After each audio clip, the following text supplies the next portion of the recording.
Hello everyone, this is Phoenix here, and today I'm going to be doing a very different type of video. In this video I'm going to be talking about game series that may have a bit of a strange origin to them. So in case there's any fans that do want to get into a certain kind of series of games, but they are not sure which one to start out with because some of the titles can be a little bit confusing at times. Unless you dig into some information, you realize that there's a random game that happens to be a part of a series. Just for one example, I'll say right here, but this one is very well known, so that's why I'm not going to count it towards anything, is that with Final Fantasy, we have 1, 2, and 3, and then they skipped all the way to 7. Now, yes, we all know that 2 is 4, and 3 is 6. But that one is pretty well known, as I already said.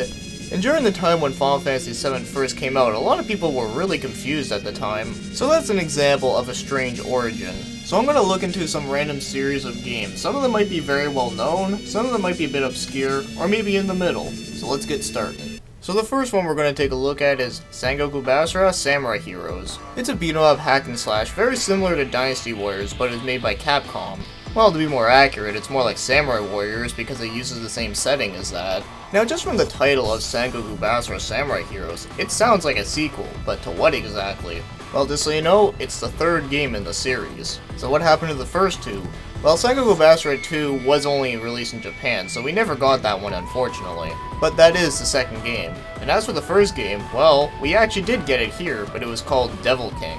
Yeah, when I first saw this, I thought it was going to be like a spin-off to Devil May Cry or something. I mean, the logo looks like a Devil May Cry. And the fact that it had a Capcom logo on it, it also made me think of that, you know, it was a Devil May Cry spin-off. But yes, this is the first game in the series, and do you need to play them all in order? Well, not necessarily, considering that we only got 1 and 3. And there is a fourth game, but as I already said, it's only released in Japan.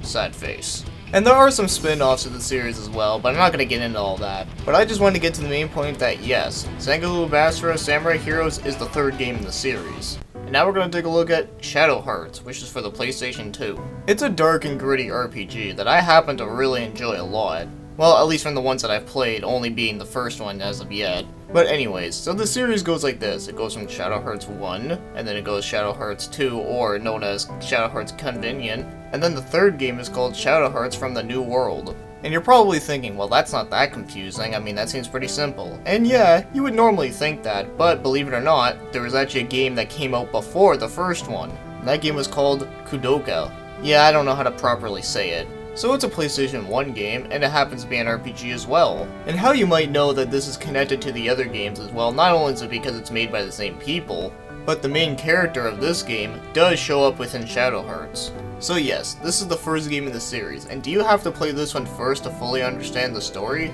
Not necessarily. I mean, you can if you want to, and honestly, I think it would be the best way to do so, but if you just play Shadow Hearts 1 without playing Kudoka, you shouldn't be too confused of anything. I mean, I played Shadow Hearts 1 without playing Kudoka, and I think I understood the story quite well. So I'd say you could start off with any of them.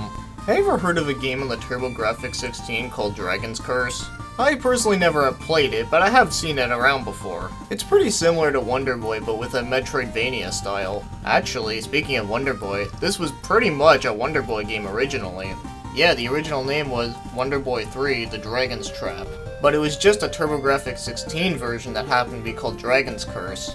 But it's exactly the same game, but it's just different names, and not only that, but there is no references to Wonder Boy within Dragon's Curse. In fact, the whole Wonder Boy series can get kind of confusing within itself, but I'm not going to get into that because I just wanted to talk about Dragon's Curse. So yes, Dragon's Curse is actually Wonder Boy 3. Now here's a pretty complex one. Have you ever heard of the Legend of Heroes games on the PSP? Well, there's 3 of them. And for now, I'll just say them by their subtitle, which is Prophecy of the Moonlight Witch, A Tear of Vermilion, and Song of the Ocean. Now one thing I find to be really strange with this is that A Tear of Vermilion is actually the second one that came out, but yet on the box, it's just called Legend of Heroes. It makes it sound like it's the first game, but it actually isn't. In fact, the first game was on the TurboGrafx 16. Well, to be more accurate, it was more on the CD add-on. And it was called Dragon Slayer: The Legend of Heroes. And yes, this one did come out in North America. So this is the real first game of that series. I still can't believe that they fucked up the cover for The Legend of Heroes: A Tear of Vermilion. Well, they also kind of fucked up with the other ones too, because Prophecy of a Moonlight Witch actually came out before that one, and it's called Legend of Heroes 2. Yeah, it gets pretty fucky, and believe it or not, the Dragon Slayer series is a hell of a lot bigger than you'd think. There's actually a lot more titles that fit into the umbrella of Dragon Slayers, but I'm not going to get into that because the Legend of Heroes is already pretty much of a mess of a series as it is. Well, at least in terms of its titles. But as for the actual games themselves, from what I've played of them, they're actually pretty awesome. So if you just want to play the PSP games, because I know that the TurboGrafx one is pretty hard to come by, you have to play Prophecy of a Moonlight Witch first, and then A Tear of Vermilion, and then Song of the Ocean. Despise what the cover says. Have you ever heard of a game called Mercs? It's a run and gun game, and a very fun one at that. But this game is only the second in the series, and there's only 3 in the series in total. And the first game is more well known, or at least more well known from people that I've talked to, and that would be Commando. So yes, the sequel to Commando is called Mercs, and then the sequel to Mercs is called Wolf of the Battlefield Commando 3. It's kinda weird how they just change the name slightly each time. So first there's Commando, then there's Mercs, and then there's Wolf of the Battlefield Commando 3. And really, you can play any of them in any order because, well, they're not really story-driven games, but more like arcade games. But I have seen people in the past that have known about Mercs but never knew it was a part of Commando, or knew about Commando and Commando 3 but ever wondered what happened to number 2. Well, now you know. Now we're gonna take a look at Shin Megami Tensei Nocturne. Ooh, now this is an awesome game. Hard as hell, or at least for me, because I'm not very good at it, but it's a pretty badass RPG. And I know that the Shin Megami Tensei franchise is like really huge, so I'm not going to go into that, but I'm just here to talk about the main original series, and yes, Nocturne is a part of that, and it's the 3rd game in the series. The first game was just called, well, you guessed it, just plain old Shin Megami Tensei. And it is only released in Japan, but it is available for different platforms, like the Game Boy Advance, PC Engine, PlayStation, the Mega CD, and the Super Famicom. And as for Shin Megami Tensei 2, that one was also released only in Japan. But it was on a bit less platforms this time, such being as the Super Famicom, the PlayStation, and the Game Boy Advance. And as for number 3, we know it as Shin Megami Tensei Nocturne. But in Japan it's called Shin Megami Tensei 3 Nocturne. And in Europe, it's called Shin Megami Tensei Lucifer's Call. I have to admit, I like that title a lot. And one thing I do find to be pretty weird is that there's actually 3 versions of this game, and the version that we got over here was the second version. So the first version was only released in Japan, and then the second version was released here and Europe. And that version in Japan is called Nocturne Maniacs, and then the third version was called Nocturne Maniacs Chronicles. And all that third version is, it just replaces the Dante character with Raidu Kuzunoha. So it's interesting how this one originated from. And then when they released the 4th game, it was on the 3DS and it was called Shin Megami Tensei 4. At first this could be confusing to newer fans that may not be too familiar with the Shin Megami Tensei, because they may not be sure what the Shin Megami Tensei 4 is a part of and where it happened to the other 3. But as I already explained, Nocturne is actually number 3, and the first 2 were never released over here. Which is unfortunate, because I'd really like to play those ones someday. Hopefully there is a fan translation out there. Dynamite Cloth is a beat 'em up for the arcade, but it was also released for the Dreamcast. And from what I've seen of this game, it actually looks like a lot of fun. And would you believe that this is only the second game that came out? So you're gonna wonder, where's the first game? And surprisingly, the game was not only released in Japan, but it was also released over here. But the title of it is so different you wouldn't even draw a connection to it, and that is Die Hard Arcade. Yeah, isn't that just weird how like the first part of a game series happens to be a movie license? Well, for North America and Europe it is. In Japan, the series has always been known as Dynamite Deca, so I guess having the first game as a movie license game happened to make it more noticeable. But it's still such a strange idea, considering how I've never heard of anyone ever doing something like this before. And for this one, it doesn't really matter which one you play first, considering that the first game is basically like a Die Hard game over here. So yippee-ki-yay, motherfuckers, you now know the origin of it. Have you ever heard of Taos Adventure, Curse of the Demon Seal on the DS? Well, it is an RPG game, and I've never played this one. A lot of people say that this game is really bad, but since I've never played it, I can't really say that for myself. So anyways, Taos Adventure is actually a sequel to a PlayStation 1 RPG known as Your Dreams. Yeah, you may not realize it, but there are connections to it considering that it does take place in the same world apparently. So first it's Your Dreams, and then it's Taos Adventure. But I never played the Taos Adventure, and I've only played very little of Your Dreams. But I have not played enough of it to give a full opinion on it, but from what I have played of it from what I remember, I kinda liked it. So at least this one isn't that confusing, it's just, 2 games that happen to have completely different names, but are somehow related. Now this right here is the Artanelico series, and as you know, I'm a huge fan of this series. And it's pretty straightforward. I mean, you have Artanelico, Melody of Alemia, and then Artanelico 2, Melody of Malafalica, and finally there's Artanelico Koga, Knell of RCL. In Japan, it's just called Artanelico 3, Knell of RCL. And in case you're wondering what Koga means, well, in the language that is made up inside the game called Hymnos, it means end. So everything seems to be quite normal here, or I mean, nothing too confusing, everything seems to be under control. However, recently from now, they did release a newer game, Arno Surge Ode to an Unborn Star. As for fans of the series, they knew this was going to be another Artanelico game, but as for people that have never played the game, they never would have thought that this was even related to it. I mean, really the only connection you have with this is the fact that they both start with AR. And what's more interesting about this game is that this is actually not a sequel, but a prequel to the entire series taking back over 1,000 years within its story. So as for people that have never played any of these games before, the first one to start out with could either be Arno Surge or just the first Artanelico game. Either one will do. And yet I fucked up this one pretty bad because the first one I ever played in this series was the third one. Yeah, that tends to happen to me sometimes. But anyways, starting off with either Arno Surge or Artanelico, you shouldn't be confused with its story. Now this is a pretty weird one, is that this is Power Punch 2 on the NES. So you're probably thinking, well no shit, the first Power Punch game has to be called just Power Punch, right? And the thing that makes this so strange is that the first Power Punch game doesn't even exist, so why do they call it Power Punch 2? Because originally this game was supposed to be a spin-off to Mike Tyson's Punch-Out, but made by a different developer that is not Nintendo. And the original title of this before it came out was supposed to be called Mike Tyson's Intergalactic Power Punch. So that's where the Power Punch came from, even though that game was like just a name change. But still, very strange how they just end up calling it Power Punch 2 when yet there's no 1. I guess it is really like fucking with people's heads by making them think that there's a first game, but there isn't. But if you really want to get technical about it, I guess you could say that the first game would just be Mike Tyson's Punch-Out. But then again, you'd be wrong, because in this game, they don't use Mike Tyson's character. They actually end up changing his name to Mark Tyler. So yeah, that means there is no Power Punch 1. So now I'm going to talk about Kingsfield. Yes, I've actually done a review on the first game. I would like to do a review on the other games, but I don't have them yet, but maybe someday.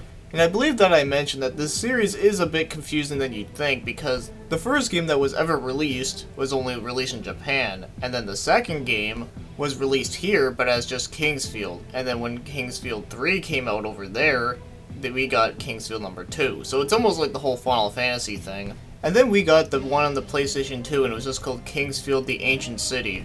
While over in Japan, it was called Kingsfield 4. So maybe I shouldn't say that it's a confusing series, but more like it's one of those series that does go a bit farther back than you'd think.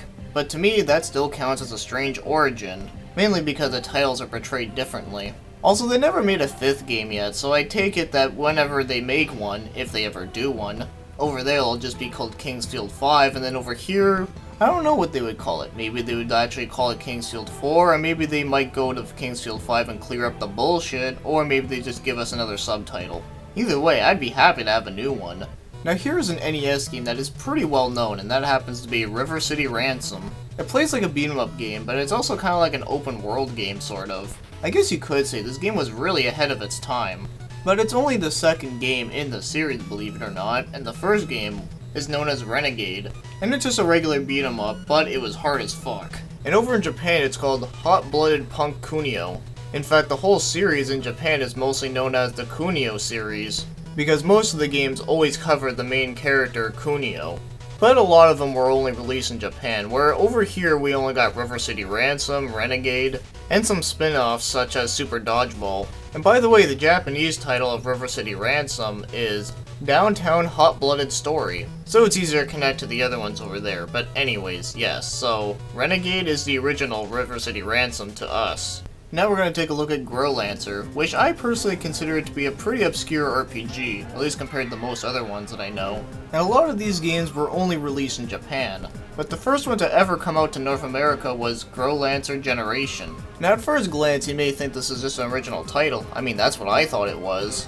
But it's actually a compilation of Growlancer 2 and Growlancer 3 that were originally for the PlayStation 1. And one thing that is really weird, at least with the Japanese version, is that the 5th Growlancer game is called Growlancer 5 Generation. And thankfully that game did come out over here, but they did not call it Growlancer 5 Generation over here just because they didn't want to confuse it with the compilation title. So instead they called it Growlancer Heritage of War. Notice how they dropped the title 5 and just added a subtitle just to make things easier. And the 4th game did come out over here as well, and it also dropped the number and added the subtitle Wafer of Time. So over in North America you can play Growlancer 2 and 3 with the compilation of Generation, Growlancer 4 which is on the PSP, and Growlancer 5 which is for the PS2. And there's a 6th game, but unfortunately that one never came out over here. So we're only missing 1 and 6, with 2 and 3 being a combo pack on 2 discs. So in case you're wondering where you want to start to play this series, so far the only one I ever played was the second one, but from what I have looked up, they don't really connect to each other directly, so I guess you can play any of them. But as for me, I just do it with the numbering titles of which ones that came out over here. Albert Odyssey Legend of Eldine is an RPG made by Sunsoft and released for the Sega Saturn, which is pretty interesting. Now just from the title, it kinda sounds like it would be a part of a series, right? Well, technically yes it is, but only with 2 games. And this one being the second one, where the first game, it's just called Albert Odyssey and it's released for the Super Famicom, meaning it was only in Japan. But the thing that's really different with this one is that this game actually plays like a tactical RPG, where the Sega Saturn game is a traditional one. So with the 2 games they changed gameplay styles slightly. And interesting enough, this game was originally supposed to be for the Super Famicom as well, but they canceled it and instead they made it on the Sega Saturn. And better yet, they released it over here in North America, but unfortunately, it's really hard to come by nowadays.